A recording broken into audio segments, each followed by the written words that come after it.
창세기 1장 1절은 태초에로 시작을 합니다. 태초에 하나님께서 천지를 창조하시니라. 그러면서 하나님께서는 하루하루 지속되면서 창조를 마치십니다. 그리고 보시기에 좋았더라 말씀을 하시면서 6일 동안 모든 피조 세계를 창조를 하십니다.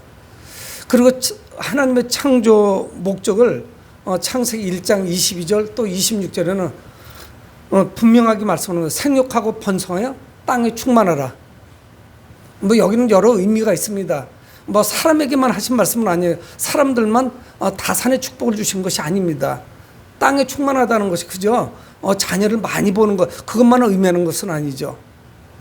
그래서 이 에덴 동산을 창조하시고 하나님께서 우리에게 주신 그 축복은 놀라운 것이에요. 생육하고 번성하고 땅에 충만하라. 그것이 하나님의 기쁨이었고 하나님은 선하게 이것을 창조하십니다.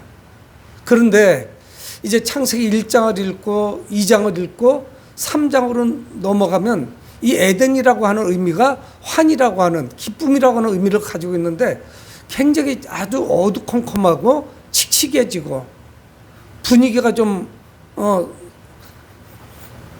너무나도 음습한 아주 습하고 불쾌하고 기분 나쁜 이런 분위기를 이제 넘어갑니다. 그러니까 이 축복의 동산이요 환희의 동산이 이 불순종과 원죄에 의해서 깨어지죠. 그래서 이제 우리는 이거를 원죄다, 죄가 들어왔다, 우리 사람이 타락을 했다, 하나님께 범죄했다, 이렇게 이야기를 합니다. 여러분, 그런데 창세기 6장 1절을 보면은 그럼에도 불구하고 인류는 번성합니다. 성경은 분명하게 인류가 번성하고 있다고 말씀해요. 죄를 범한 상태에서 번성합니다. 그런데 바로 5절 후에 창세기 6장 6절에는 분명히 그렇게 기록되어 있습니다. 하나님께서 사람 지으심을 한탄하시고 마음에 근심하셨더라. 하나님께서 사람 지으심을 한탄하셨대요. 그래서 마음에 근심이 되셨답니다.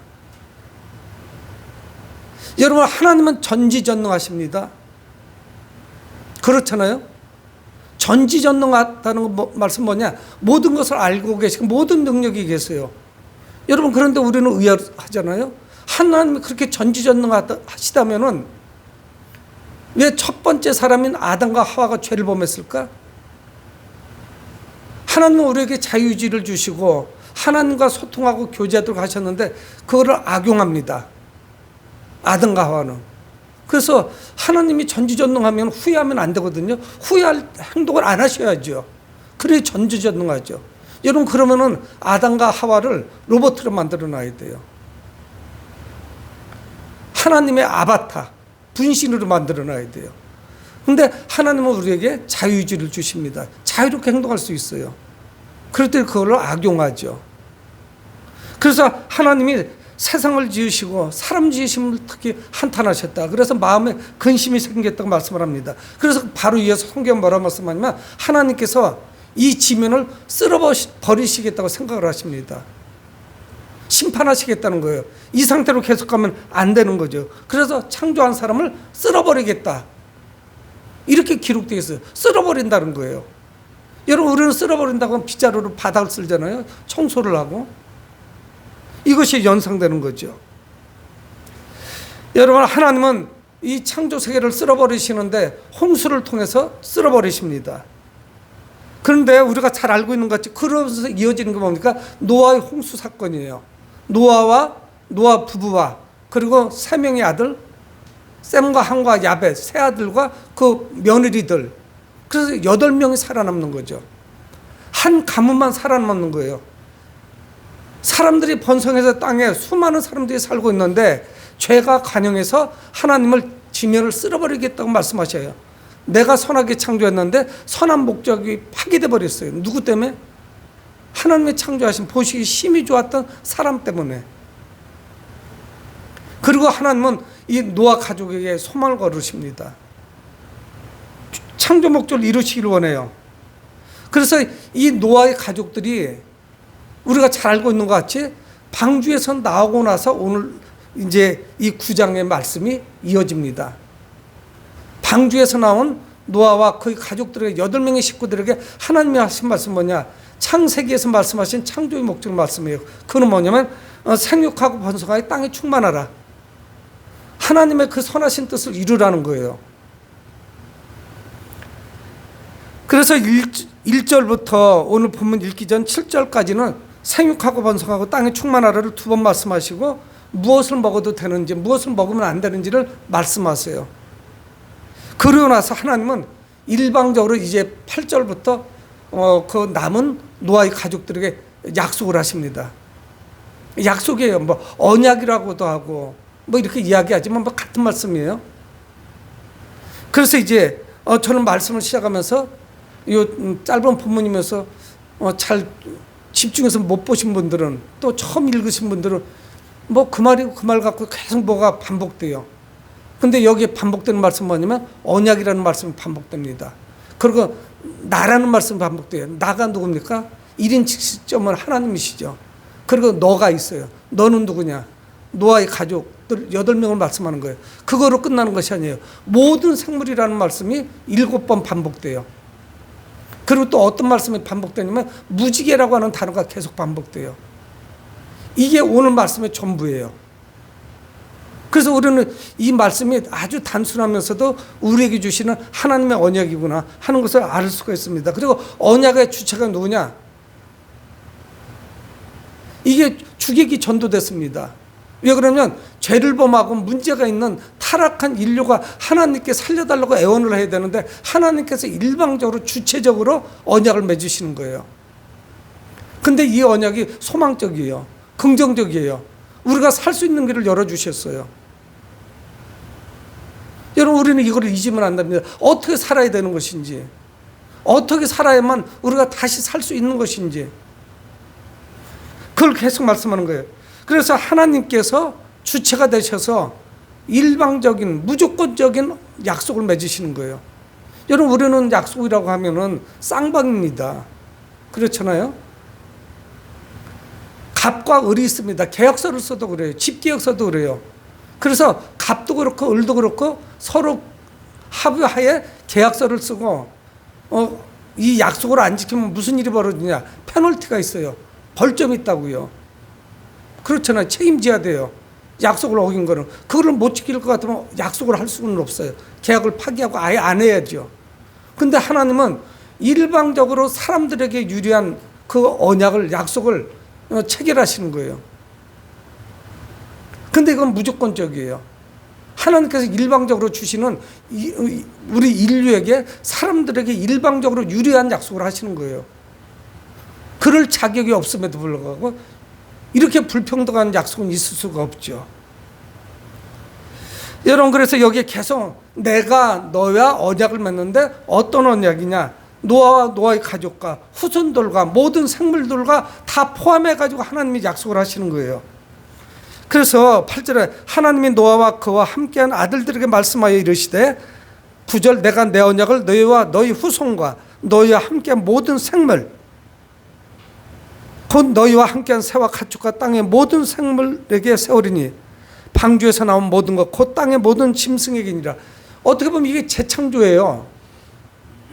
그 이전 거를 다 하나님이 잊으시고 새롭게 시작하시려고 하는 거예요. 그래서 지면을 쓸으신 거죠. 어떻게 쓸어요? 빗자루로 쓸 수가 없잖아요. 홍수로 쓸어버린 거예요. 방주에 들어온 생명체만 살을 수 있었던 거예요.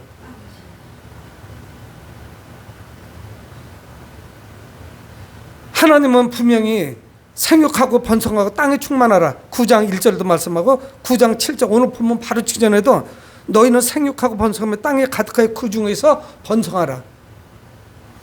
그 창조 목적을 회복시키고 싶으셨습니다.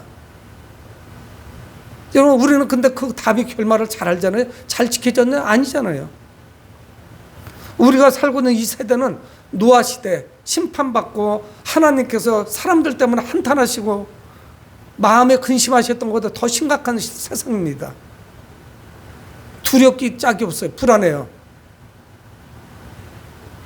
생육하고 번성하여 땅이 충만하라. 하나님의 뜻을 이루고 선한 목적을 가지고 살아가라고 했는데 우리는 다 이것을 벗어났어요. 도덕 윤리가 땅에 떨어졌습니다. 이런 교회 크리스찬들도 도덕 윤리보다 못하면 안 되죠. 제 지인들을 얼마 전에 만날 일이 있었는데 거기 불신자들도 있었습니다. 식장에서 식사하면서 대화들을 했어요. 아는 지인들이니까. 그 이야기예요. 묵상과 그러니까 당연히 질문합니다. 예수 믿는 사람들 중에도 좀 그런 사람들이 있다. 그럼 저는 얘기해. 뭐 솔직히 그걸 숨길 수가 없잖아요. 변화가 안 돼서 그렇다. 어떻게 하겠느냐. 뭐 국회의원이나 의사나 이런 사람들 중에도 조금 그런 사람들 있지 않냐. 문제를 일으키고 덜 떨어진 사람들. 그러니까 우리 크리스찬들한테 윤리를 가르칠 정도면 안 되죠. 윤리를 우리는 초월해서 살아야지. 교통법규를 위반하냐 안 하냐 이거 우리 따지면 되겠어요? 하나님은 분명히 하나님이 주체가 돼서 모든 생명체, 그 방주에 있는 생명체와 언약을 맺으십니다. 그러니까 이거 자격이 없어요. 그런데 뭐 아담은 하나님의 합당한 그런 사람이었죠. 그 가족은. 그런데 하나님의 언약은 뭐냐? 일방적인 언약이에요. 11절에 내가 너희와 언약을 세우리니 약속한다는 거예요. 계약서 쓰겠다는 거예요. 그래 도장 찍겠다는 거예요. 다시는 모든 생물을 홍수로 멸하지 아니할 것이라. 땅을 멸할 홍수가 다시 있지 않을 것이라. 하나님의 약속이 뭐냐? 약속을 우리가 어길 때마다 계속 홍수로 때리시겠다고 말씀하셔야 되는데 다시는 홍수로 심판하지 않으시겠다는 거예요. 그래서 홍수 말씀을 2번 반복합니다. 11절에서. 여러분 그러니까 이게 뭐야? 노아와 노아의 가족은 제2의 아담의 삶을 살아가 줘야 돼요. 그래야만 하나님께서 창조하신 그 창조의 목적에 부합하는 거예요. 뜻에 맞는 거예요. 여러분 우리는 어렸을 때 이렇게 자랄 때 어른들이 말씀해요. 또 가족들이나 일가 친척들 어른들이 말씀합니다. 가문에 또는 좁히면 아버지 욕되게 하지 마라. 네 아버지 이름에 문제가 생기도록 하지 말라는 거죠. 물을 일으키지 말라는 거예요. 그래서 어른들 보면 인사 잘하고 착해야 된다 뭐 이걸 이야기했단 말이에요. 여러분 그것이 창조 목적 아니겠어요? 선한 거, 하나님께 영광을 돌리는 거, 하나님을 예배드리는 거. 그래서 제2의 아담으로서 삶을 살아야 됩니다. 그래서 우리가 죄를 범할 때마다 우리에게 홍수 심판이 따른다면 우리는 못 살아요. 저도 이미 홍수 심판이 있으면 벌써 죽었을지도 모르죠. 그 심판에. 그럴 때마다 우리에게 주님이 쓸어버리시고 채찍질 하시면 누가 견뎌내겠어요. 세상 돌아가는 거 보세요. 많이 배웠다고 잘하는 것도 아닙니다. 세상을 보시면 여러분들이 더 잘 아시죠. 그런데 하나님은 우리 죄에 대해서 오래 참으시겠다는 거예요. 어떤 단서 조항이 없어요. 여러분 우리는 그분이 오래 참아주셨기 때문에 늦게 저도 그렇고 예수를 영접하고 교회 나온 겁니다. 이게 얼마나 큰 축복인지 몰라요. 그 이상도 이하도 아니에요. 그분께서 기다려주시고 나를 받아주신 게 얼마나 큰지 그 은혜가 감사하죠. 여러분 하나님은 한번 말씀하시면 그 약속을 말씀하신 것을 꼭 지키십니다. 여러분 누구든지 우리가 어떤 사람을 신용하지 않습니까? 누구를 신뢰하지 않아요. 말을 자주 번복한다든가 약속을 잘 안 지킨다든가 그 마음이 감정이 기복이 심해요. 그래서 믿을 수가 없어요. 그럼 우리는 믿을 수 없는 사람을 우리는 알고 그 사람한테는 조금 세게 듣죠.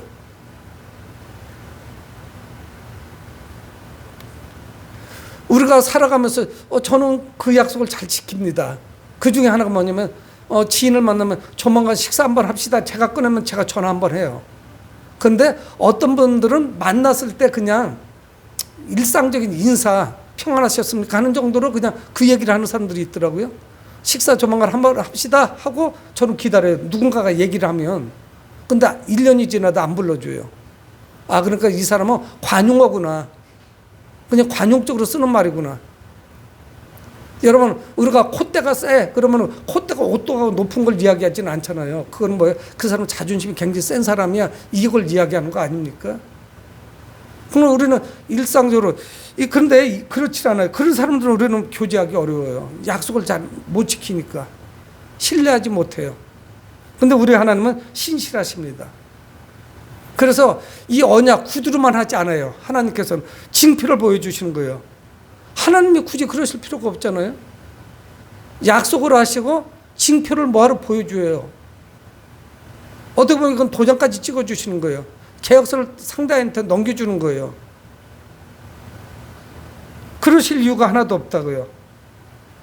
그래서 이 언약과 함께 언약의 증거를 주세요. 그게 뭐냐면 12절에 하나님이 이르시되 내가 나와 너희와, 여기 꼭 내가 있어요. 누구? 하나님.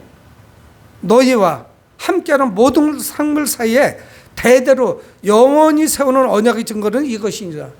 저는 절대로 이렇게 계약 안 해요. 내가 지금은 용서하는데 다음에 상황 봐서 또 나쁜 짓 하면 나는 어떻게 내 마음이 바뀔지 몰라. 그러니까 그거 각오하고 조심해. 이렇게 가야 맞거든요, 이게. 아니면은 홍수 심판은 그냥 일단 걸어놓고 다시 또 그러면 내가 이렇게 쓸 거야. 홍수 심판이 반복될 거야. 이래야 되는데 하나님은 모든 피조물, 살아남은 피조물들을 향해서 말씀하시는 거예요. 내가 뭡니까? 대대로 영원히 세우는 그 언약의 증거는 이것이다. 약속이 뭐예요? 말한 거에 대한 뭐를 믿을 수가 있어요? 하나님이 또 심기가 불편하시면 한번 때리시려나? 얼마나 불안해요. 한번 그 상황을 봤는데 홍수에 아무도 살아남지 못했는데 하나님이 또 마음을 거슬리게 우리가 뭐 어떻게 저분이 또 나오실지 모르는 그 불안감이 있을 거 아닙니까? 그래서 언약의 증거가 이것이래요. 그게 13절에 함께 같이 읽습니다. 시작. 내가 내 무지개를 구름 속에 두었나니 이것이 나와 세상 사이의 언약의 증거지라. 내가 구름 속에 무지개를 둔대요. 여러분, 저는 제가 노아라고 생각하고 이 본문을 자주 읽습니다. 읽으면 어떤 두려움이 오냐면 구름이 끼고 먹구름이 몰려와요. 오늘 저녁부터 내일까지 비가 많이 온답니다. 전국적으로. 여러분, 비는 그냥 오지 않아요. 맑은 하늘에 비가 오나요? 정상적일 때 먹구름이 몰려오고 비가 옵니다. 먹구름이 몰려오면 이 홍수를 경험한 노아의 가족들은 매우 매우 두렵고 불안했을 거예요. 아니, 이것도 홍수의 전조 아닌가? 구름이 몰려오기 시작하네? 이거 우리 죽는 거 아니야? 근데 하나님은 뭐라고 말씀하시냐면 그 구름 속에 무지개를 걸어 놓으시겠다는 거예요. 구름 때문에 두려운데 무지개가 있어서 저거 주님이 사인하셨지? 저 사인 보니까 홍수로는 우리는 안 죽어. 비는 올지 모르지만. 여러분, 홍수가 멈춘다는 이야기가 장마가 없다는 이야기는 아니에요. 비가 없으면 어떻게 살아갑니까? 장마는 있죠. 근데 노아가 경험한 그 지면을 쓸어버린 그런 홍수는 없다는 약속이에요. 그 사람은 충분히 살아갈 수 있어요. 비가 없으면 어떻게 삽니까? 여러분, 근데 특이해. 이 무지개라고 하는 단어가, 우리는 무지개라고 하잖아요.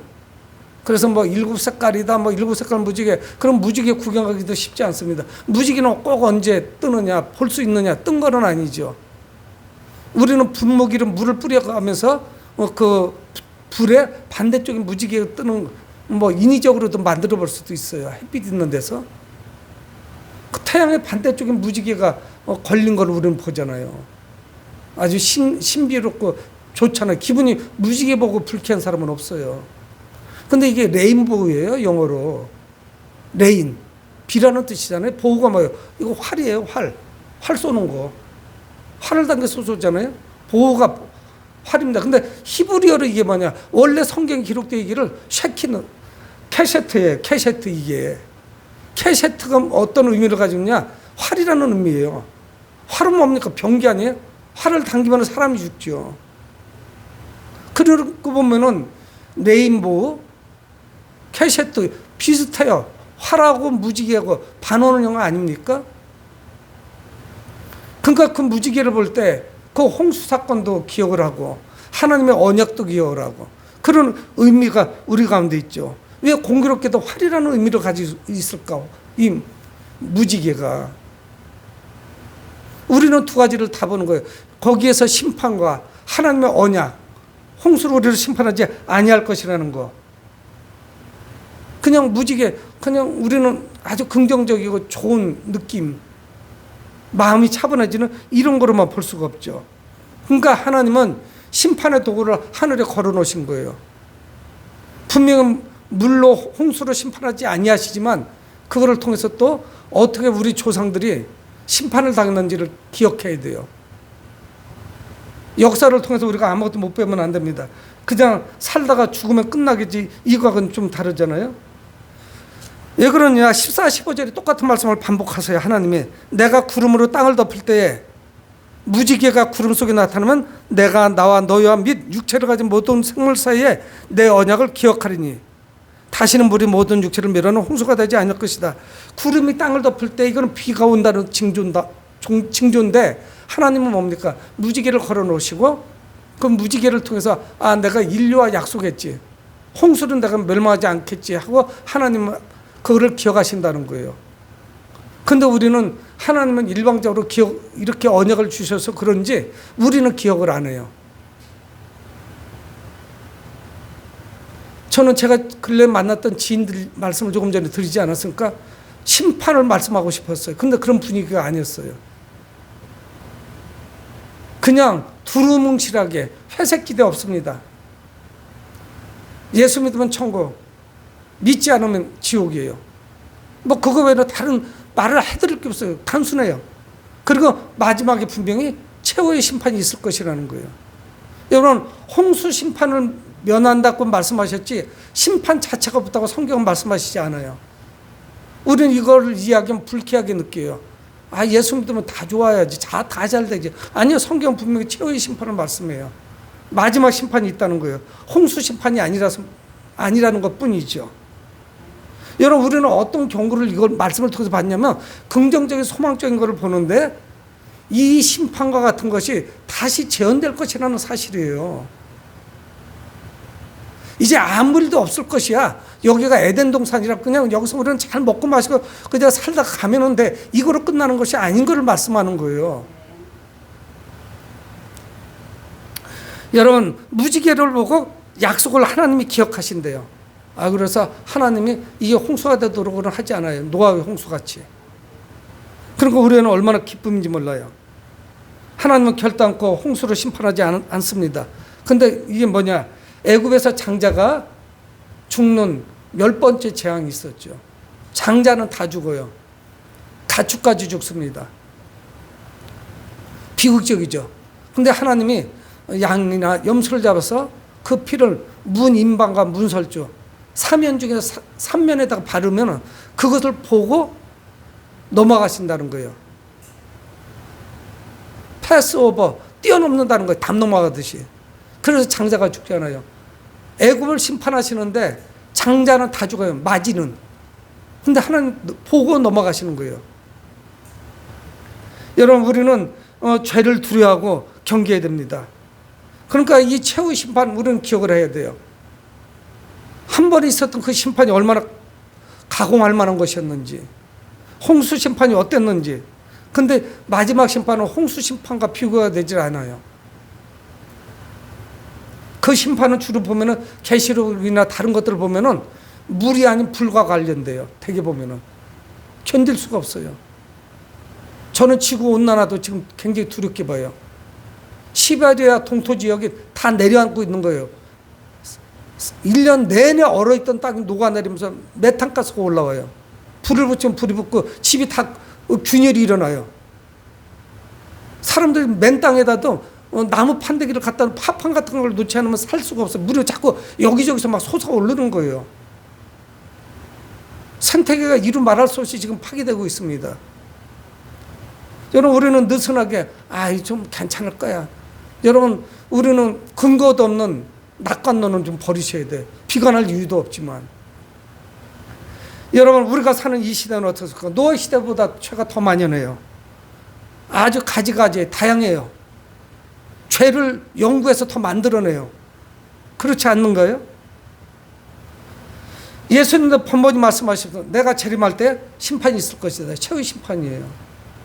성경 분명히 말씀합니다. 그래서 우리는 심판을 두려워하고 죄를 멀리해야 돼요. 죄가 있다면 회개해야 돼요. 우리는 누구냐? 죄인이에요. 죄인이었는데 구원받은 죄인들이에요. 근데 분명히 예수 그리스도로 인해서 심판을 피할 수가 없습니다. 피해갈 수가 없어요. 열애가 없어요. 여러분, 우리는 종말의 때가 가까울수록 깨어서 기도해야 됩니다. 마지막 때에 사탄은 어떠냐? 우는 사자와 같이 다니면서 우리를 타락하도록 만들어요. 탈선시키려고 노력해요. 제일 두려운 게 뭔 줄 아십니까? 우리가 특히 목사나 장로, 권사, 직분이 높을수록 더 그래요. 또 목사님들 중에도 유명하시고 또 존경받을수록 우리는 어떤 사람들이냐? 다른 사람들에게 복음을 전해서 천국 길로 인도하면서 자기가 떨어져 나간다니까. 여러분, 이거 조심해야 돼요. 남에게는 전도하고 복음으로 인도하면서 내가 잘못해서 그 길로부터, 천국 길로부터 벗어나지는 않는지 우리는 내 자신을 잘 다뤄야 되는 거예요. 여러분, 하나님은 홍수로부터 노아와 그의 가족 모든 생물, 방주에 있었던 생물을 말씀하시는 거예요. 그들과 언약을 맺으시고 살리셨습니다. 그리고 후손들에게 이 언약이, 이 약속이 계속 이어져요. 이거는 일회성이 아닙니다. 계속되는 거예요. 그래서 우리 후손들은 홍수 심판으로부터 안전할 것이라는 믿음 가운데 이 땅을 살아갑니다. 근데 문제는 뭐냐? 최후의 심판, 마지막 심판은 피할 길이 없어요. 이거는 홍수가 아니에요. 우리는 성경을 통해서 이거를 전부 조합을 해볼 수가 있는데 결국은 이거는 순탄치가 않아요. 7번씩 반복돼요. 7인, 7 나팔, 7 대접. 어떤 모양으로 이렇게 다 올지 감이 잡히지 않을 정도예요. 여러분, 예수 그리스도를 통한 십자가 연약은 우리를 살립니다. 최후 심판을 어떻게 피할 수 있겠어요? 근데 우리는 십자가의 약속, 하나님은 이 시대에 우리에게 또 증거를 하나 주셨는데 그게 뭐냐면 이 시대의 무직이에요. 그 무직이 뭐냐? 예수 그리스도의 십자가예요. 그 증표예요. 하나님께서 우리를 다시 살리시겠다고 하는 그 증표가 있는데 그게 뭐냐면 십자가예요. 노아에게는 무지개를 주셨고 이 십자가를 받아들일 때, 이 의미를 깨달을 때, 그 십자가 보혈 앞으로 나아올 때 그때 우리를 살리시겠다는 거예요. 여러분, 이 시대의 십자가를 보시며 우리 언약을 하나님은 기억하실 겁니다. 아들이 달린 그 십자가예요. 노아에게는 홍수를 보시지만 마지막 심판에서는 우리 하나님은 십자가를 보실 거예요.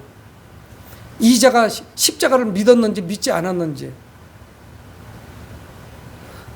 여러분, 노아가 홍수를 두려워하지 않았습니다. 왜? 무지개를 바라보면서. 우리는 예수님의 십자가를 바라보면서 우리 죄를 극복할 수 있다는 소망을 갖게 됐어요. 그래서 최후 심판을 두려워하잖아요. 우리는 부활할 거예요. 다시 살게 될 거예요. 노아가 살아가듯이. 그거를 다시 재래 주신 거예요. 2000년 전에 십자가 사건을 통해서. 여러분, 죄로 가득한 세상에서 우리는 십자가를 바라봐야 됩니다. 예수 그리스도를 바라봐야 돼요. 우리의 모든 소망, 살 수 있는 소망은 어디 있느냐? 노아에게는 방주였고 무지개였지만 우리는 뭐냐? 십자가예요. 십자가 없이는 구원이 없습니다. 여러분, 앞으로 홍수 심판은 없습니다. 그러나 최후 심판이 있다는 이 사실을 우리는 명명백백하게 기억을 하셔야 돼요. 여러분, 그런데 우리는 두려워하지 않잖아요. 우리의 무지개인 십자가가 있습니다. 하나님은 예수 그리스도를 우리에게 보내주셨죠. 그래서 우리가 받은 모든 심판을 예수님께 전가시킨 거예요. 대속물이 되셨어요. 그래서 예수님이 모든 우리의 죄를 뒤집어 쓰셨어요. 그것이 십자가의 의미입니다. 그리고 우리를 죄 없다 말씀하시는 거예요. 실제 죄인인데 예수께서 그 피로 우리를 의로 옷 입혀 주셨어요. 실제로 더러운 누더기 같은 추하기 짝이 없는 옷을 입고 있었는데. 여러분, 오늘은 사순절 첫 번째 주일입니다. 예수님께서 지난주 수요일부터 제 수요일, 참회의 수요일이라고 해서 이제 부활절까지 사순절이 이어지는 거예요. 예수님이 이 땅에 인간의 모습으로 오시는 참 하나님이셨는데 그분께서 우리를 구원하시기 위해서 구약의 홍수에 무지개가 있듯이 그 십자가를 향해서 나가는 거예요. 그래서 이 사순절이 우리에게 의미가 있는 것입니다. 생명을 주시기 위해서 십자가에 이렇게 가시는 거예요. 그저 우리를 그분께 맡기고 우리는 그분을 믿으면 됩니다. 그러면 우리는 심판을 피할 수가 있어요. 여러분, 십자가가 무엇입니까? 하나님께서 우리를 살리시겠다는 그분의 의지예요. 그리고 그분의 증거예요. 우리를 살리시겠다고는 징표를 보여주신 거예요. 그 또 자체예요. 생명이에요, 이게 십자가가. 사랑하는 성도 여러분, 이 사순절을 살아가시면서 생명이신 예수 그리스도를 묵상하며 영광 돌리는 여러분 되시길 주의 이름으로 축복을 드립니다. 고마우신 아버지 하나님, 주의 은혜를 감사합니다.